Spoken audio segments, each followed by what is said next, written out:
What's up, everyone? Welcome to Bluegrass State of Mind, the show where three college roommates talk life, sports, and all the ridiculous things that happen in an apartment we like to refer to as Room 302. We're bringing you stories, hot takes, and the kind of late-night debates that probably should have stayed in the group chat. So grab your headphones, sit back, and get ready for a wild ride through our past college life, sports, and everything in between. Let's get into it. This is Bluegrass State of Mind.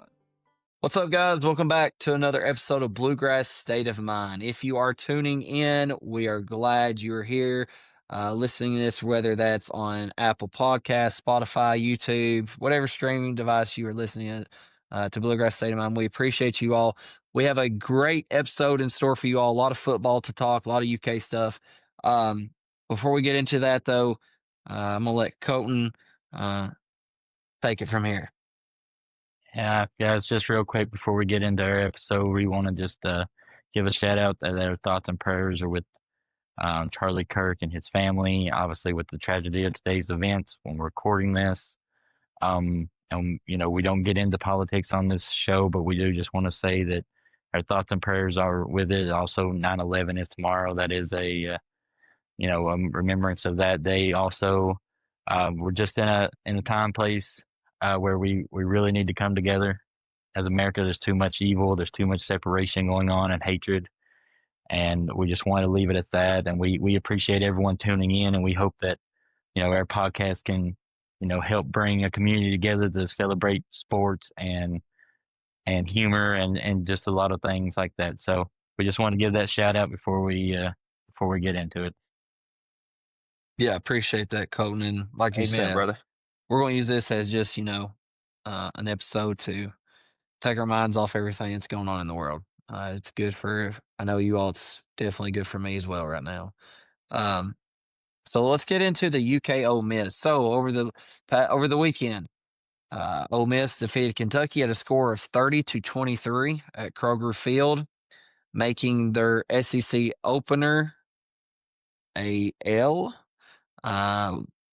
That is Kentucky's 8th straight SEC loss, dating back to last season.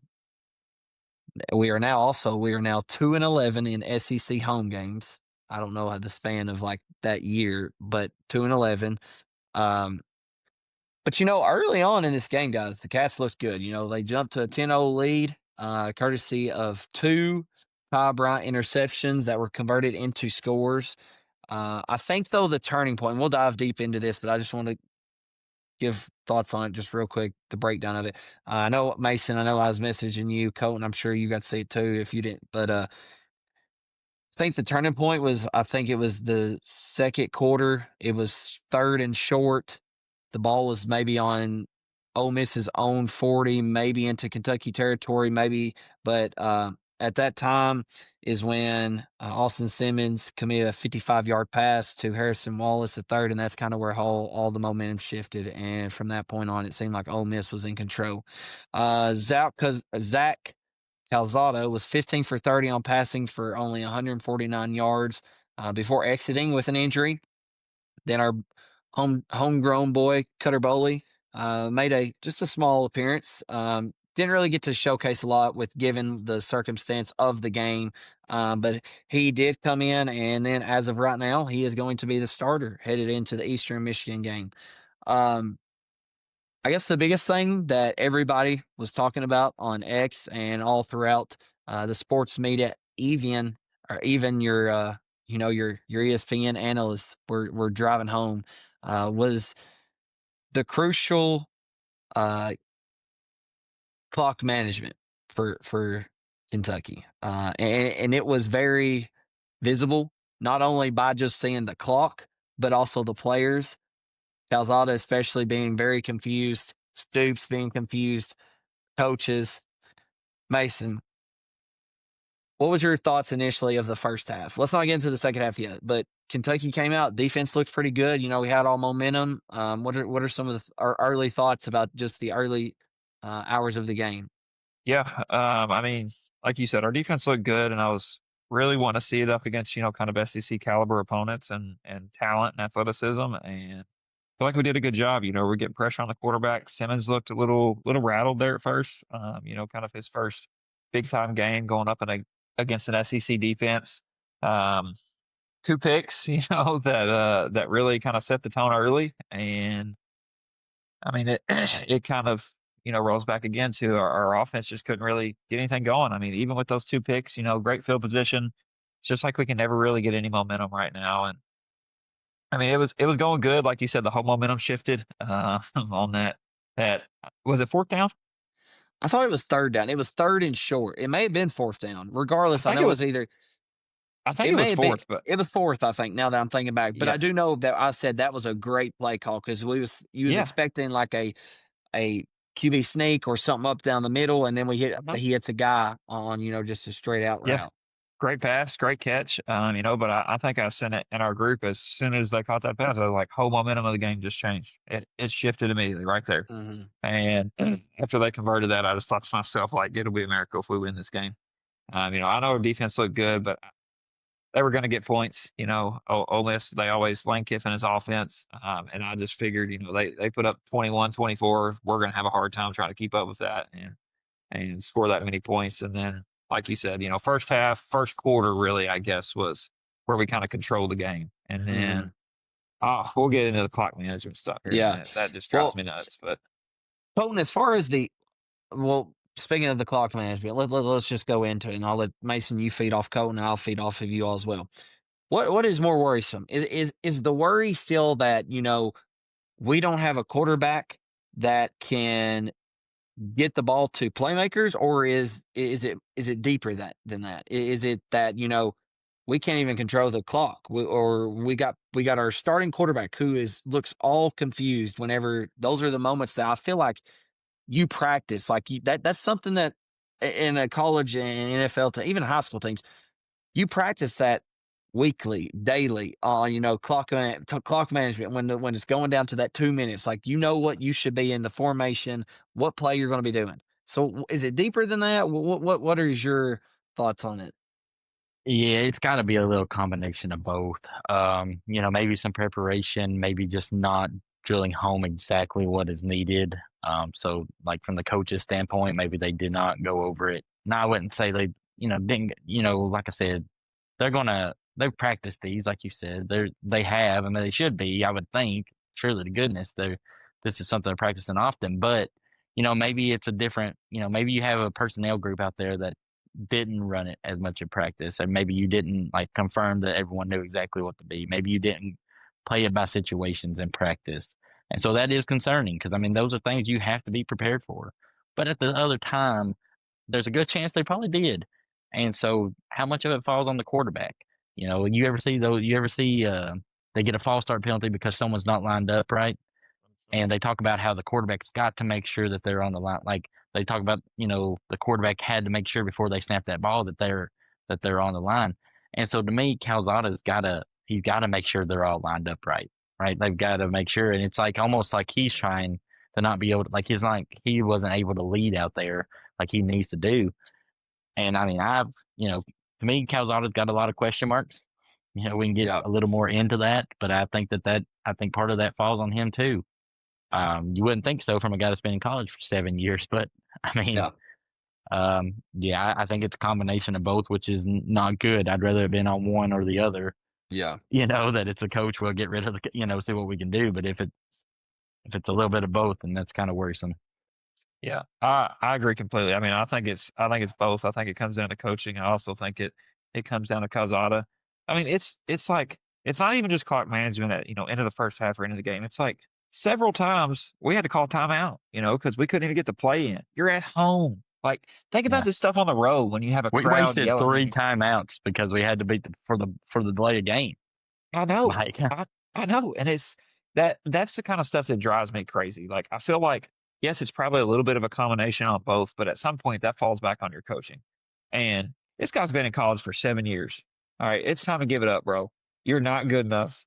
Give it up. Put him on the bench. Put Boley in here. Let's develop for the future. This season's not going anywhere. We can already tell that. Get him out of here. He hasn't had any success. I'm just so sick of watching this. It feels like this is something every year. 100%. Let's get into that right now with the Boley the It Bowley has to be. conversation. But so before we go real quick though, I think one thing that I'm very fearful of is that Cutter Bowley is going to come in, and then we start to see very similar things. And then that's where I think that the root of it could be deeper than that. And I'm afraid that Correct. honestly, it could be our play calling. I don't, but here's the opposite of that. Play devil's advocate here is who can we get the ball to other than our running backs?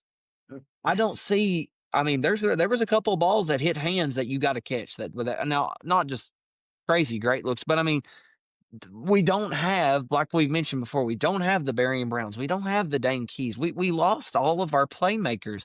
And so then you got to get creative. And that's what I'm scared of, is that we're going to throw Cutter Bowley in, and then BBN's going, well, we don't have it. He's no good either. So, like, at that point, then do we start tearing down a freshman quarterback coming in? But no, I think that's where we got to just, take what's given to you and play your chips. I mean, I think that because, you think of something else is, I don't know how much of the game you actually watch, but and also KSR did talk about this too, but I noticed it even before they had brought it up. Our fan base did not stick around very long. It was a one possession game, fellas, and the stands were clearing, and that says a lot about. That all I comes think back to Kentucky football. that all comes back to your belief in the coaching staff. Because look how many one possession games or end of game situations we've had over the last 3 or 4 years, where it's just terrible clock management, terrible decisions. Everybody knew what was going to happen. Yeah, We're so used to it. We know what's coming. Like it's It just you're Is Cutter Bowley the guy, Colton? What are your thoughts? You got to figure out. Like, that's my thing. Like, look at the schedule. We're losing regardless. Tennessee, Texas, Georgia, like South Carolina, like they're losses. So like when's the last time we actually brought in a quarterback to develop? Right? We've had how many straight transfer quarterbacks start? Yep. 6 or 7, right? Terry Wilson, Steven Johnson, Will Levis, Devin Leary, Yeah, we have Calzada, Brock Fanningrip. Like the last 7 starting quarterbacks have all been transfers. Yep. So now you have a freshman, because he technically got the redshirt freshman. Like, he didn't play enough games last year, so this is technically his freshman year. Why not let the freshman develop, right? He was one of your highest ranked recruits as a quarterback you brought in. You've already signed a guy that's going to be brought in, like, that's supposed to be what's going to be your highest quarterback you brought in. That's supposed to be coming for baseball, and that we mentioned on here. So, like, you might as well figure out if Bowley's going to be the guy ahead of him. Because if not, then, like, whether, because I'm just tired of going to get transfers that's supposed to have big arms and whatever else, and it's not working out. Like, if we're going to lose, I'd rather lose with a guy that I think is talented. He's got a good arm. He's a good sized quarterback. For a real pretty ball we talked about on that first possession. Yep. And I just think that he, like, let him develop. Like, we may not win 3 games this year, but I'd rather lose with a guy we're trying to develop than a guy that's 24 years old and been here 7 years. And he's not going to be here next year. He's not going to be here next year. So, like, if Bowley can do, I promise you, Bowley can do everything Calzada's been doing. I mean, 100%. Heck, one of us can go out there and do it. 100%. I mean, he hasn't done anything special, and I guess my biggest frustration is, like, in the past, yes, we had some of the Wan'Dale Robinsons and the Berrien Browns, things like that, but we have to. And I mentioned this last week. We have to get back to our motto was run the ball. We're going to run it down your throat, and that opened up so much more. And right now, I feel like that's our motto this season. We have 2 running backs who they run hard.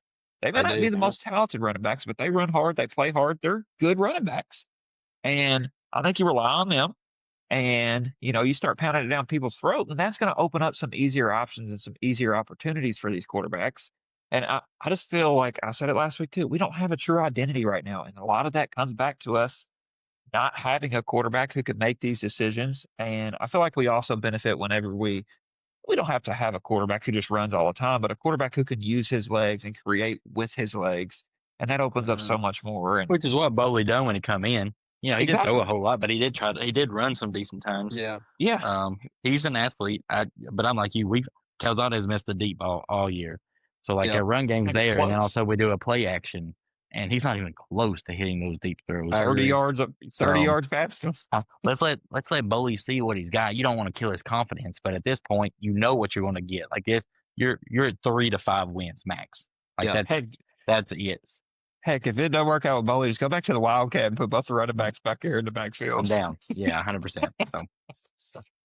All right. Well, we might visit whenever we get to our segment of picking the college teams for this week, and we might talk about some other games depending on time. But let's shift gears to the NFL. What a week. First week of NFL, it is officially back. Let's start with Mason, what we had talked about with some of the guys in games last week. But for starters, let's start with your guy, Aaron Rodgers. I know he's not on your Packers, but he was a big Aaron Rodgers during his tenure at Green Bay. Is Aaron Rodgers back? Aaron Rodgers is now at the Steelers, went to MetLife at the Jets and beat them 34-31. Aaron Rodgers completed 22 of 30 passes for 244 yards, threw 4 touchdowns, 0 interceptions, and posted a passer rating of 136.7.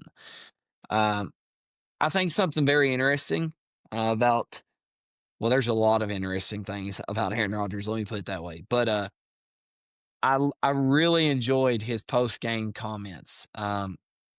And I quote, he said, "I was happy to beat everyone associated with the Jets."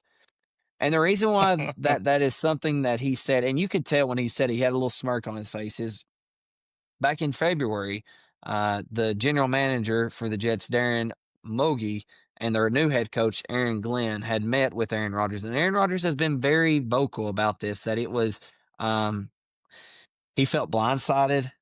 It was not something that he saw coming. But, now that I think he gets the last laugh going over there and went and beating them. What was your thoughts on it, Mason? How Aaron Rodgers, how did he look? Do you think that, are we seeing not I can't really say a comeback. He's 41 years old, but what was your thoughts?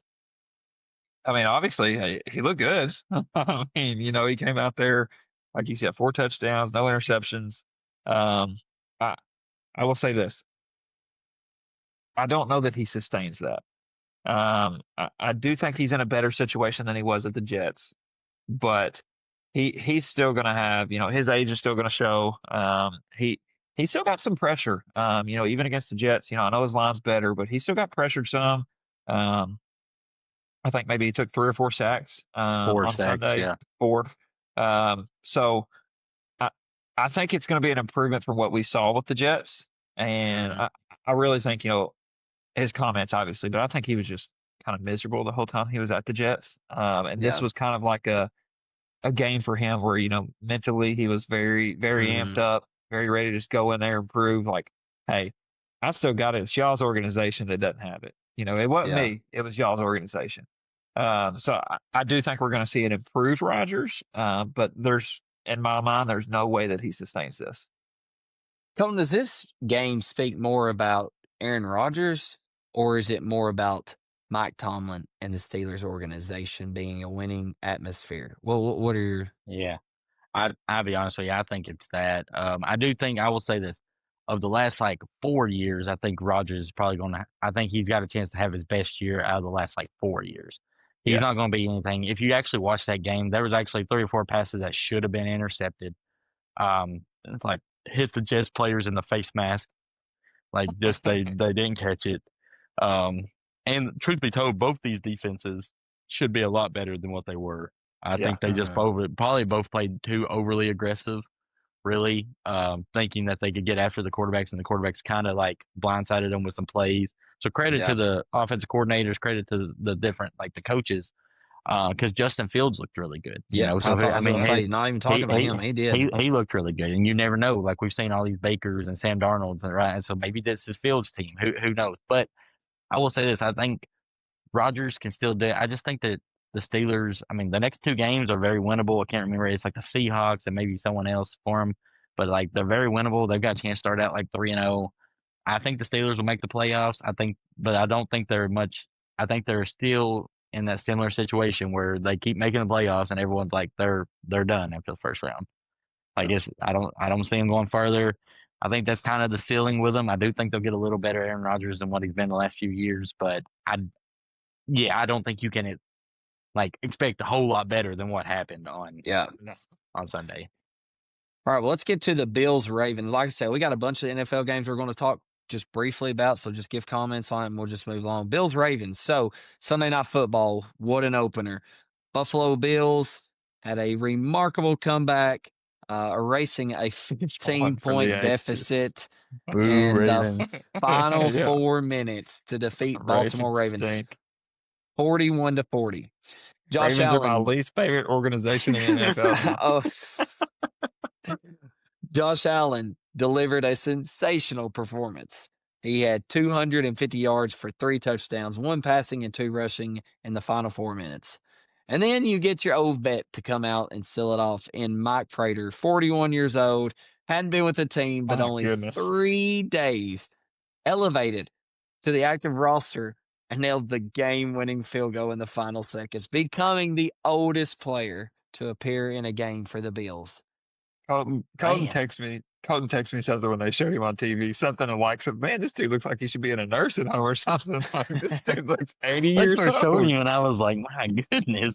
Oh, yeah, he does. Did you hear the players talking about how they thought he was a coach? Like on the they're like, man, we got a new coach in the building. And they're like, oh, dude, that's Mike Prater. He's a legend. That's the kicker. Oh.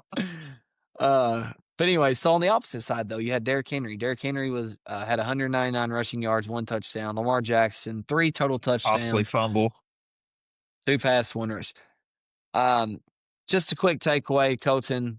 What? I mean, what's the storyline here for you? I think so. To me, as the Chiefs are the Bills' kryptonite, the Bills are slowly becoming the Ravens' kryptonite. Not being able to finish it in the end, right? Like being there. But I mean, look, to me, obviously you saw 2 of the best teams in the NFL, 2 of the best quarterbacks in Jackson and Allen. It was an offensive showdown. I mean, it was unreal.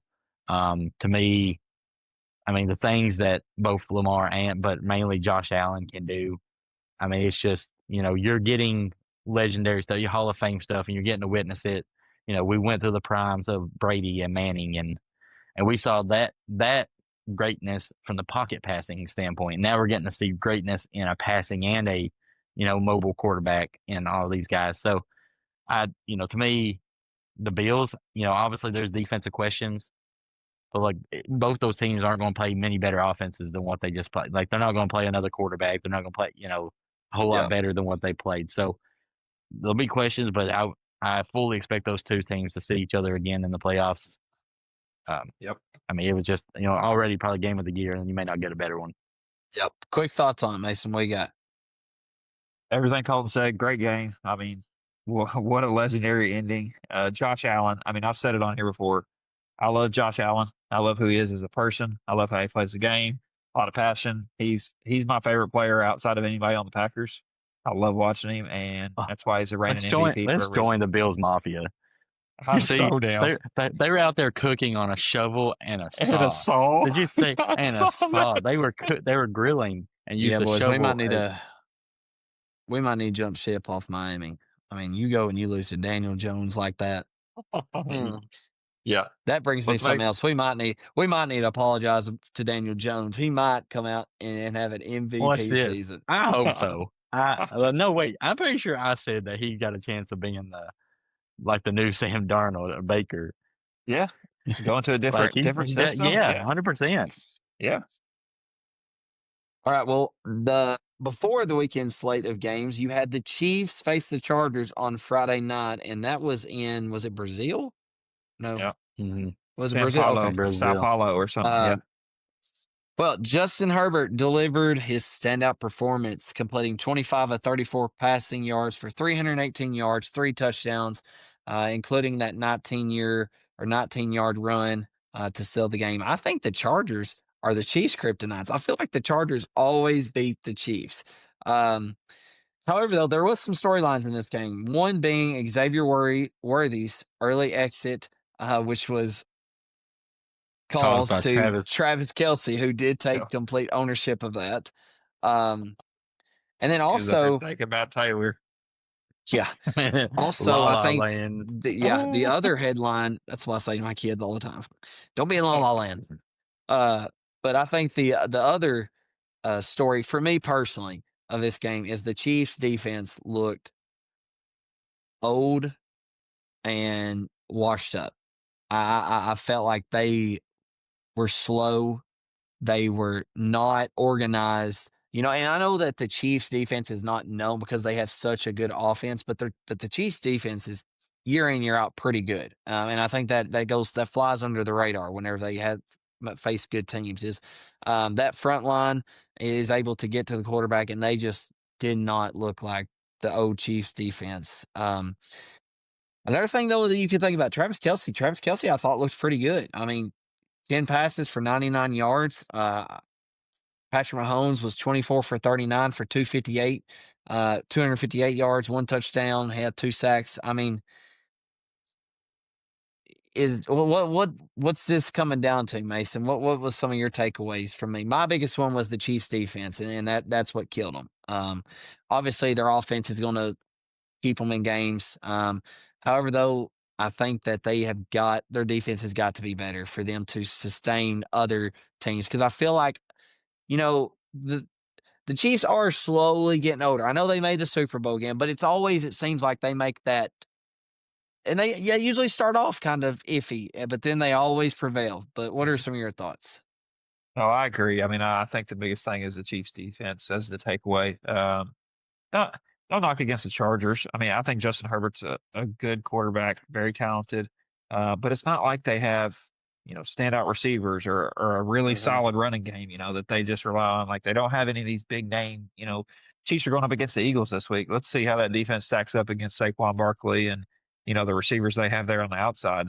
So I think that's the biggest thing. But I mean, also, my biggest takeaway after that game, you see people talking like, oh, it's a Chiefs dynasty, is it kind of coming to an end? Are they slowly starting to drift away? As long as you have Patrick Mahomes, you're still going to have a chance to win any game you go into. I mean, he's so good. So, and I know they have some injuries on the offensive side of the ball now, and they're playing the Eagles this week. I still think they make it a good game, like I said, with Patrick Mahomes. But once, like you said, Dylan, once they get healthy coming into the year, they're still going to be the Chiefs, in my opinion. They're still going to make a strong run during the playoffs. And it's just, I'll see where there's talks of Tyreek Hill possibly making a return. I hope so for my fantasy team. I think that would be huge for. I truly do. I think that's what they're missing. That player again. Yeah, that would be. I mean, I don't really like the Chiefs, but that would be kind of cool to see him and Patrick Mahomes get back together. They were just exciting to watch them too. Yeah. Colton. Yeah. My biggest takeaway is the lack of perimeter players they have on offense. I know Worthy got hurt, but still, like he's not a guy that he's not. It's not like he's a big guy, right? Like he's got a lot of speed, but you don't have. I mean, but yeah, where's your perimeter guys, right? I mean, you don't have that guy out there. You ever see Rice hurt? Right. You just don't have a lot of, like, that's why they're talking about Tyreek Hill. Like they've got, you don't have, who are you going to go to? Like who do you have a trust to throw a 30-yard, post to, like the Mike Evans, those type of bigger bodies. Like you don't have that right now for T. And right now they're not really able to run the ball, right? Pacheco's not got back to what he wanted to be. Kareem Hunt's kind of more of just a third down type back or short yardage. But they don't really, so if you're not running the ball, it doesn't set up the play action, and you don't have guys that's beating deep downfield one-on-one. I just think that's where they're going to lack a little bit. Also, but I'm like you. Look, the Patriots went through the same way, right? They had years where they were super talented, had weapons all the way around, and they looked unbeatable. And then they had years where you were like, oh, like Tom Brady needs more weapons, they need more stuff, and yet at the end of the year, they still found ways to win. Just because of Tom Brady and the coaching staff. So, look, they play the Eagles at home at Arrowhead this time. Yes, that's a tough you're coming off a loss, and Worthy probably being out. I would still probably take the Chiefs to probably win that game. I would just really do, coming off a loss. I did in our pick 'em. I did too. I've got them picked. Yeah. You did it in your what? We have a pick 'em league, like where we pick all weekly games, pick all the winners. Are you both in it? Are y'all on the same one? Yeah, we're not on the same. Like we each have a separate one. Yeah, Oh, but it's in the same one. Like there's like 18 or It's 20 people in there, yeah, but there's yeah. yeah, gotcha. Mason I won it won this week week. one. Let's go. Well, let's get to our Titans. Titans fall to the Broncos. Not much to talk about this one. 20-12. Here's your stat. This is the tail of the game. Broncos had 176 passing yards, 218 running for 394 total yards. Titans had 133 passing. They had 21 rushing yards.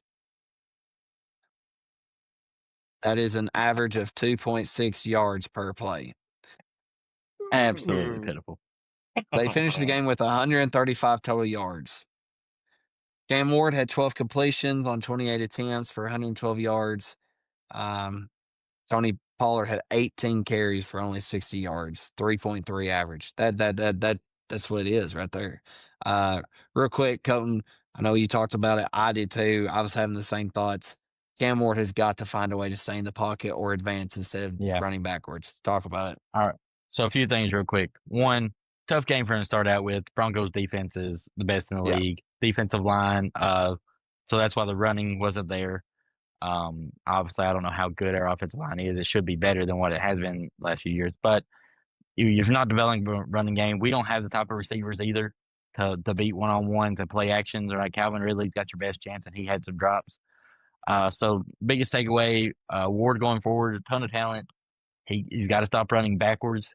Like his first thought can't be, let me run backwards. This isn't, college. You're not going to get away from these guys.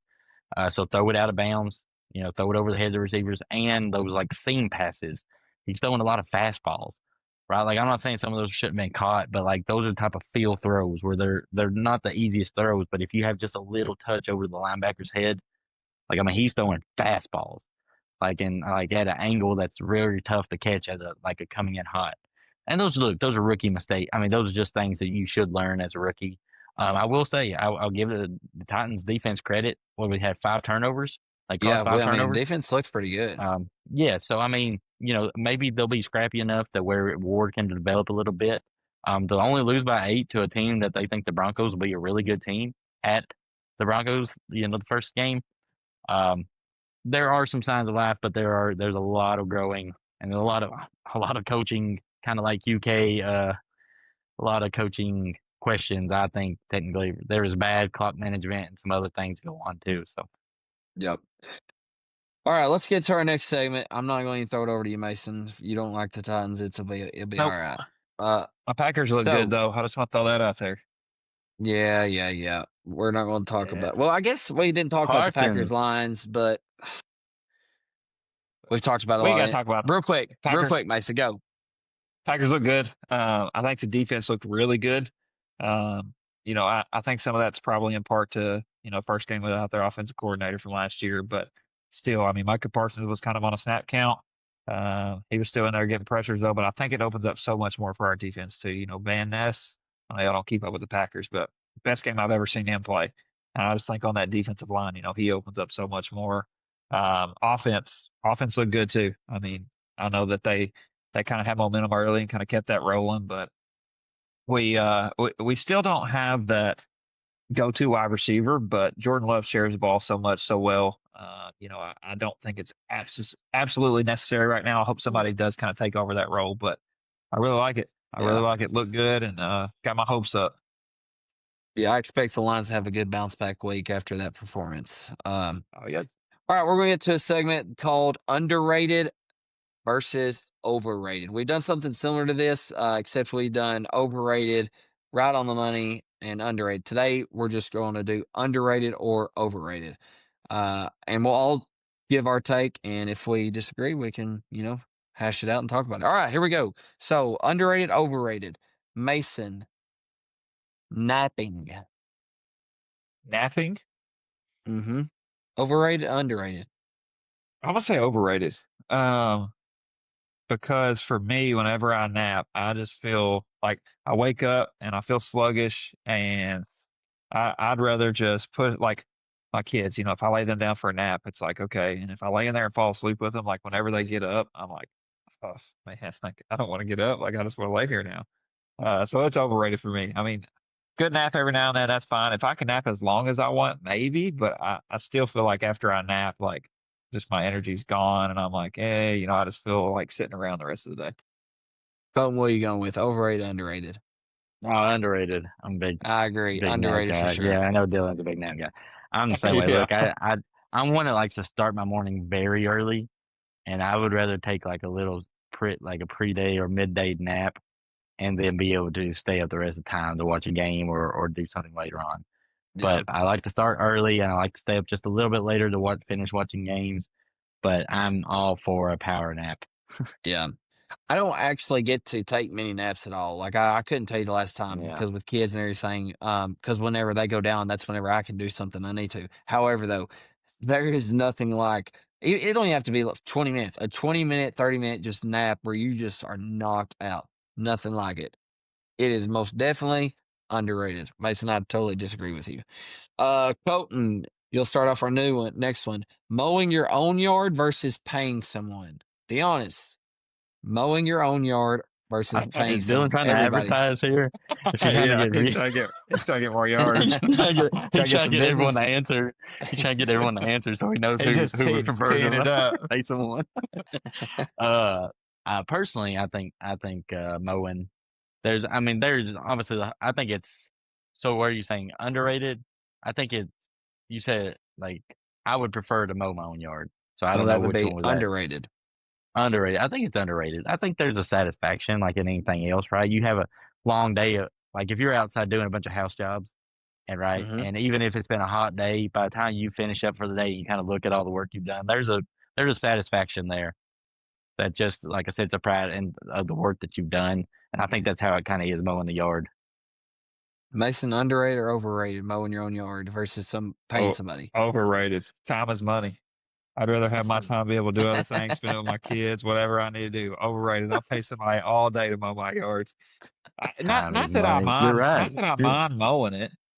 Not that I would mow it. Like I used to like mowing growing up, when I mowed my parents' yard, but like now that I'm grown and I have so much to do, I have a job, I come home, I want to see my kids. I don't want to spend my time mowing my yard. Here, take my $50 a week.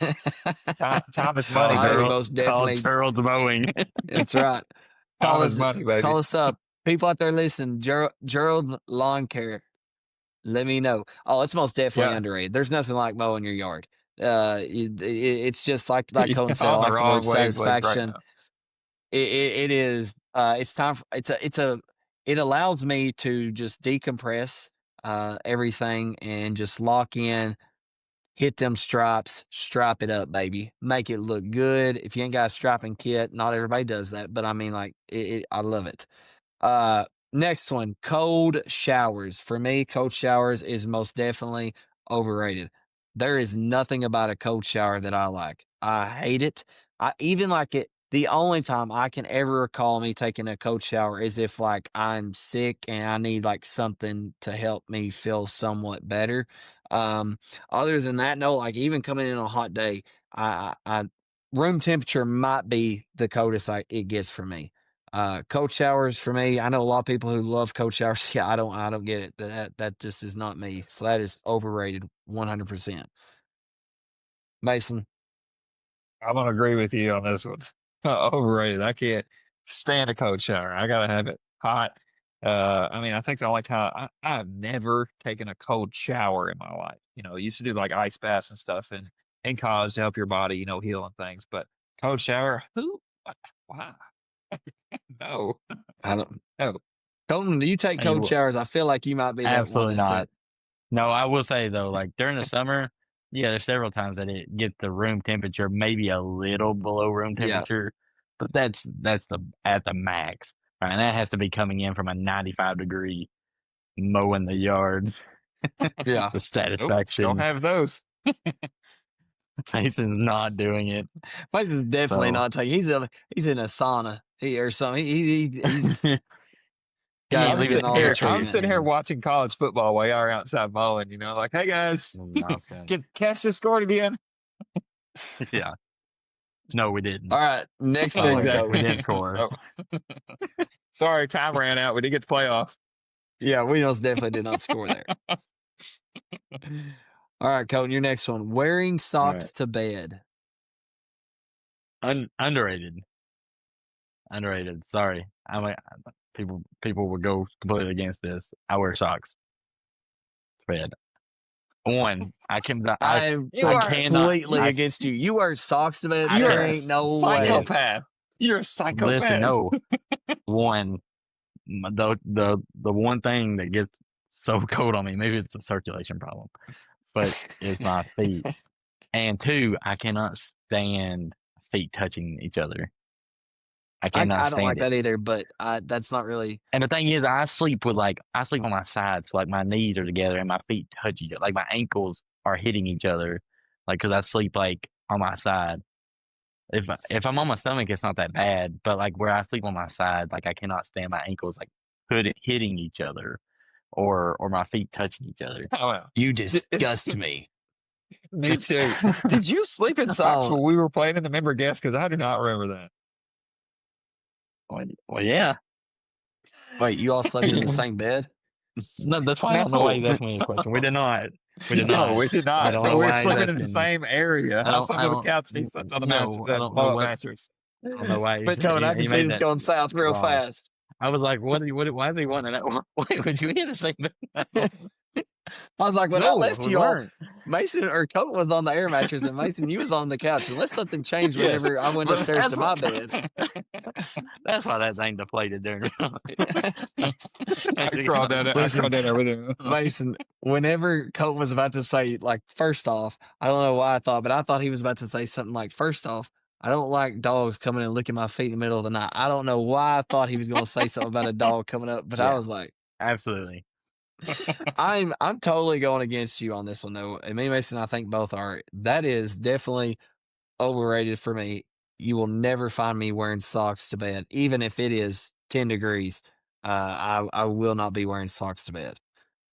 All right, next one and last Absolutely. one.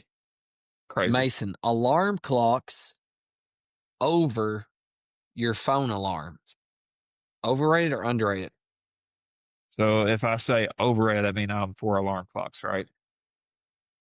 Like, or no, I think alarm clocks are No. overrated. I'd rather have my phone. Oh, if you said underrated, you would be for alarm clocks over your phone. Overrated would be the Okay. other way. I'm overrated. I use my Okay. phone.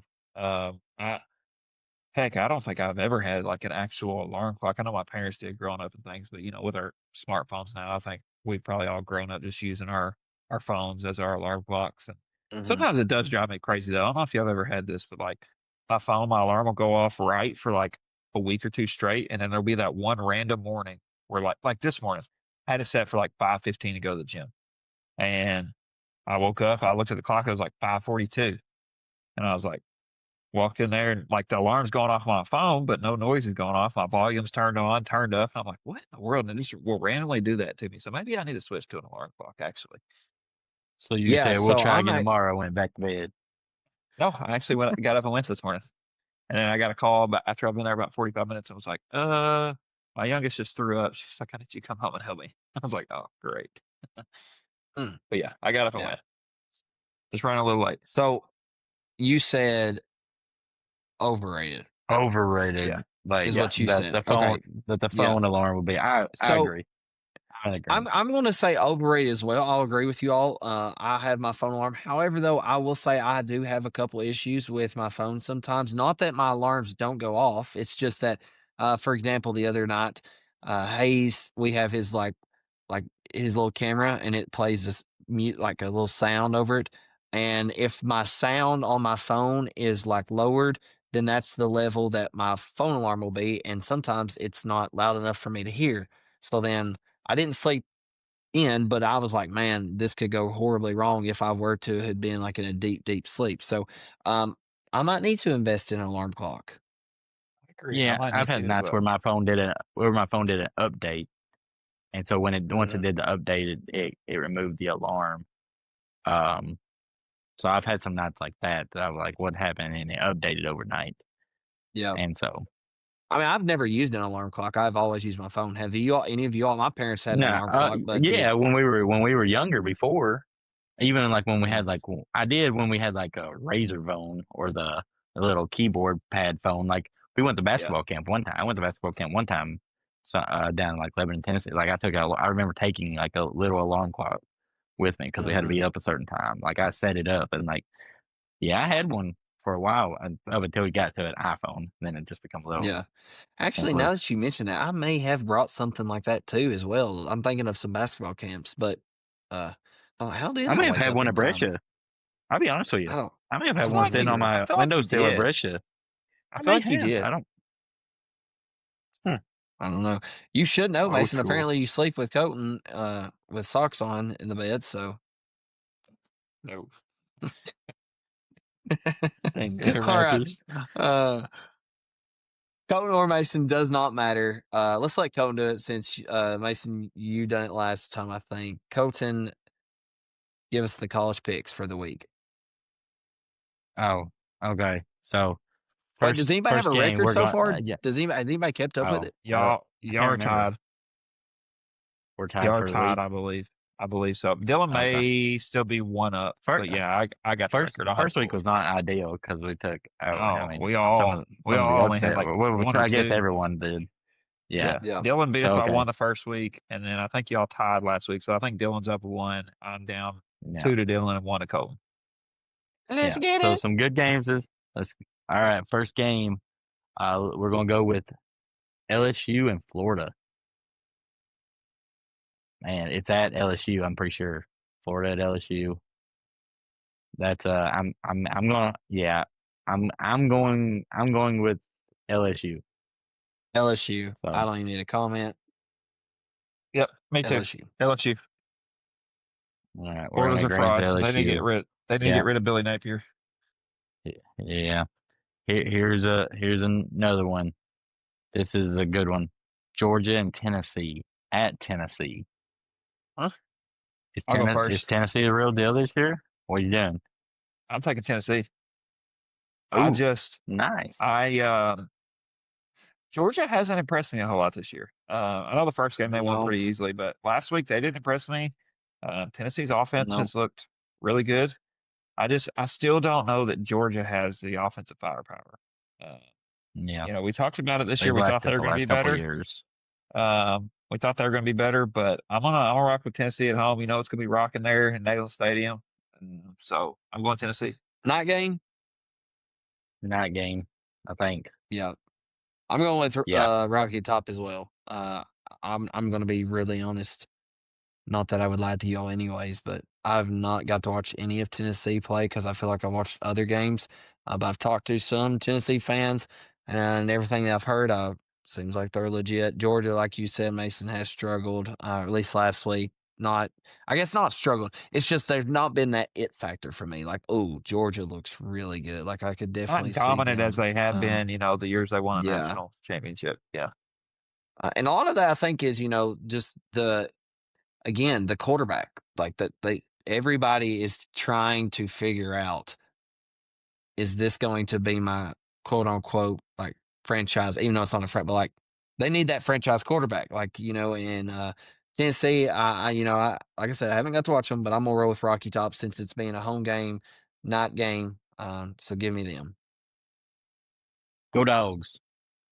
Go Dogs. I think they're flying a little under the radar because they're one of the powerhouse teams that hasn't played anyone the first 2 weeks. Right. And that may be it. Yeah, that's a good point. Right. And you don't think of Gunnar Stockton, their quarterback, is like a top. Like you're hearing Carson Beck, you're hearing Nussmeier from LSU, Klubnik. Like you're hearing all these other top QBs, Ohio State, obviously, Arch Manning, and Georgia's just kind of hanging there. But they've got Kirby Smart. They've got some guys in there. I think they just haven't played anyone the first couple of weeks, and so they kind of fell under the radar. Give me the Dogs. Next one, USF, South Florida, first Miami. Now, normally we wouldn't have done this, but South Florida, first 2 weeks, an upset over Boise State, an upset over Florida. I mean, here we go. Also at Florida. So you won 2 top 25 games in your first 2 weeks. Mm-hmm. And that guy and that coach, I loved his first speech after Boise State. He went in there and he said, "This isn't the same old South Florida." And so they've come out firing. So I mean, I'm going with Miami. I was just trying to build up. I fall up, then he's like, I'm going Miami. Yeah. We're going Miami. Yeah. We're doing the Lee Corso. These guys ain't. Give me the. Give me the. Yeah. Yeah, I agree with you, Colton. I'm going Miami here. I think that USF, they've had 2 great weeks, but I think their storybook ending ends this week.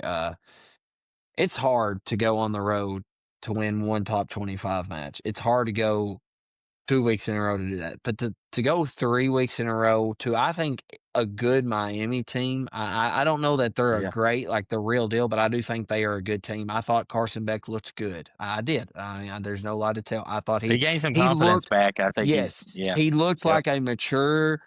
He had more weapons around him to utilize. He looks comfortable. So I'm taking, and let's not act like Florida is the old Florida still either. I think that's something we got to take into consideration. Under Billy Napier, they just have not been, Florida, the Urban Meyer Florida. And that's what we still ingrain. I feel like when it comes to Florida football, that's the thought that comes to is like Urban Meyer, prime time, Tim Tebow football. And that's not what Florida is. But Florida is down in the ropes like Kentucky football is. So Yeah. give me Miami. Give me the U. Miami Mason. Yep. All right. Next one, big matchup. Texas A&M at Notre Dame. Rematch of last year. Notre Dame went on the road and beat Texas A&M at the. So that's a is it a revenge game? Of course, Notre Dame lost week 1, had a bye week 2, so they didn't even play. Haven't played since then. So is it a bounce back game? What are you going with, Mason? Going Notre Dame. I think that nice. They're very talented. I know they didn't play well for a lot of the game against Miami, but they kind of bounced back there, clawed their way back in the game. I think their run game's too good. They're still very, very good on both ends up front. So I'm going Notre Dame at home. Bounce back. But you don't. Yeah, I'm going the Irish too, and the reason why is I think this is an exact replica of last year. You look at last year, Notre Dame lost early. They needed a big win. Mm-hmm. They go to Texas A&M, they win, and then throughout the rest of the season, they dominate and go into the college football playoff. I think Notre Dame understands that they have to win these home games, and with what's their coach Marcus Freeman. Yeah, Marcus Freeman. I think he's a great coach. With that bye week, I think that he's got his guys ready to go. So I'm going with the Irish. Yeah, I'm going to go Notre Dame too. I just think that they're two very similar teams as far as like scrappy. If I thought the Texas A&M was a powerhouse offensive team, I would have probably took them in this game because I still have questions about Notre Dame's offense and their quarterback, C.J. Carr. I just think that he's young and he hasn't developed yet. I'm not saying that he won't.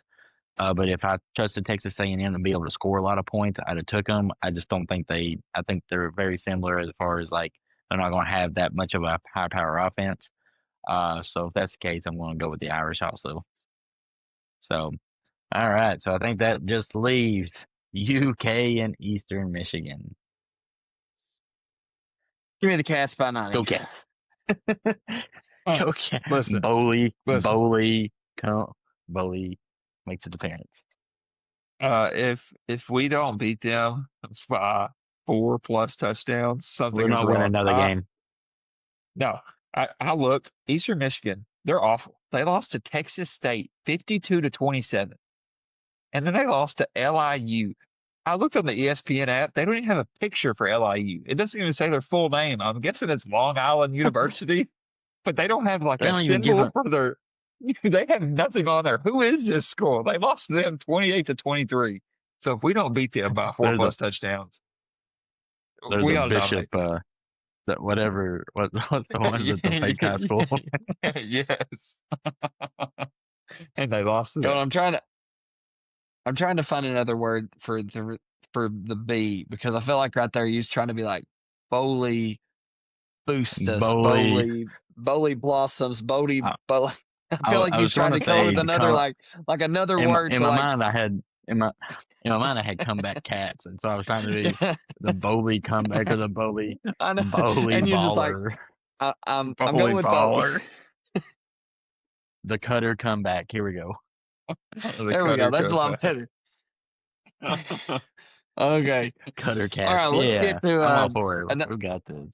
something that Colton sent in to us. Was very interesting. So we're going to speak on this. So if we could become famous on social media, or well, how would you word it? If this come up, be an Yeah, if influencer, you could or be a did social you? media influencer, if you could be a social media Okay. influencer, what would you choose to do? Like, what would be your like Mhm. staple as far as like what you were actually doing? And we said we can't choose golf because I think that would be like ideal. We all want to be the YouTube Yeah. golfers, the good boy, like that. You know, I think Yeah.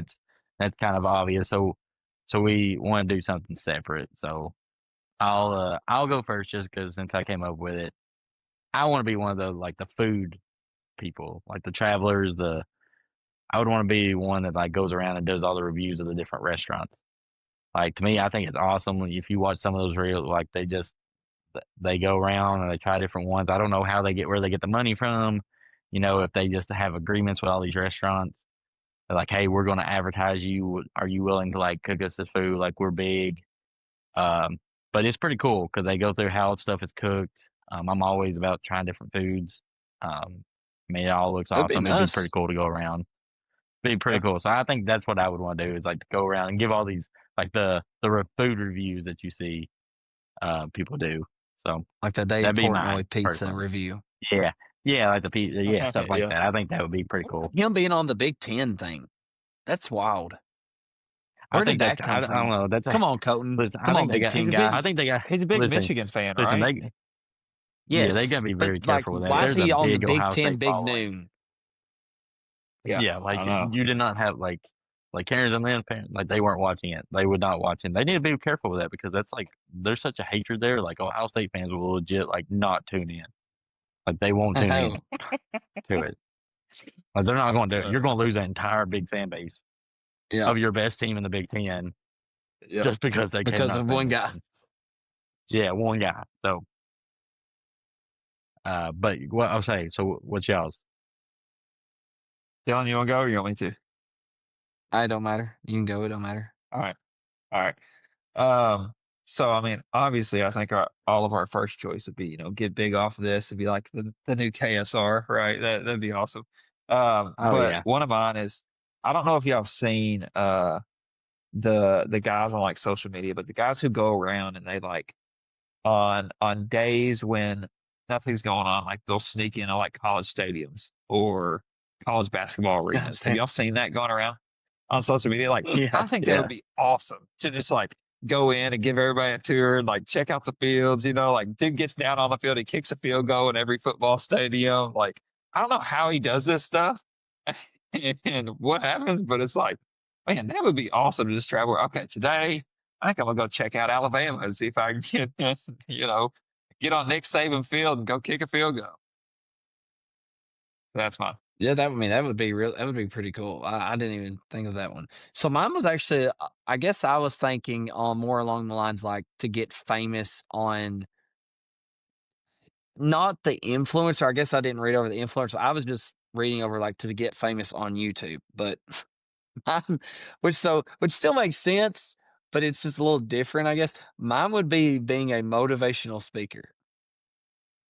So, I like, I was thinking mean more that's along the still yeah. lines like going around and just like doing like TED Talks, talking to sports programs, uh, talking to, like businesses and, just being that motivational speaker. I feel like I would be good at it. Like, and I didn't think of it till today. Somebody actually, I want to send y'all this video though. It's an awesome video. It's only like 2 minutes, but somebody sent me this video and it was talking about like good. And that was like what the title was. And it was what it is there's this boss and he was basically saying, like I have a guy who would come up to me and anytime he would have a problem, I would respond, good. And it got to the point where the guy would call him, and the guy who's talking is the boss, and he was like, I already know what you're going to say. You're going to say good. And then he was like getting to the point, he's like, why do I say good to everything? He's like, because there's always learning. He's like, if you don't win, good. You work harder. And he was like, if you don't get the job you want, good. you'll learn and get better. And it was just really cool. He was like, real. I also have to send y'all the video for you to get it. But yeah, I think being a motivational speaker would be pretty cool. I think that you could go a lot of different audiences. You could go young guys, you go to older guys, women, sports, businesses. I just think the platform would be pretty cool itself because I enjoy watching motivational speakers. Gets me pumped up. Well, we are right at 1 hour. So, do y'all want to talk Kentucky basketball or save it maybe next week? Yeah. I mean, I don't think it's I going mean, to take too long. we can mention, obviously, if anyone's reading, Kentucky has finally agreed to move forward with getting a new practice facility, all world practice facility. Obviously, this was we can get into the more details later on about how this was a big thing with the Cal pushed for forever. They didn't do it. Now, obviously, new donors, new fandom for Hope, and they are now getting it. So it is kind of it feels like It's a very ironic. shot towards. Yeah, it Yeah. really does. I mean, it's Cal pushed for it forever, and now all of a sudden that he's gone and now they're doing it. So I'm not gonna lie to you, it kind of makes me upset, not just being a Cal fan, but just like, was there such a pettiness there that they literally couldn't, like they wouldn't give it to him? Did it hurt us in recruiting the last couple of years Yep. because they just had such a pettiness against Cal? And that kind of does bother me a little bit when we get thinking about it now that they're doing it. But overall exciting. It should help Hope as far as recruiting goes. We'll see what it's like. I mean, I would assume it will be awesome if you're going to be UK basketball and the money they're putting into it. So, that's the basketball news we have right now for sure. Yep. Well, great episode. Everyone out there, continue to tune in to Bluegrass State of Mind. And as always, go Cats. Go Cats. That's a wrap for this episode of Bluegrass State of Mind.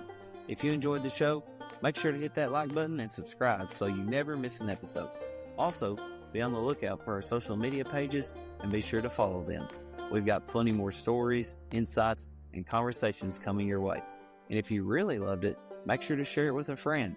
From the hills to the hollers, thanks for tuning in. Until next time, keep that Kentucky spirit strong.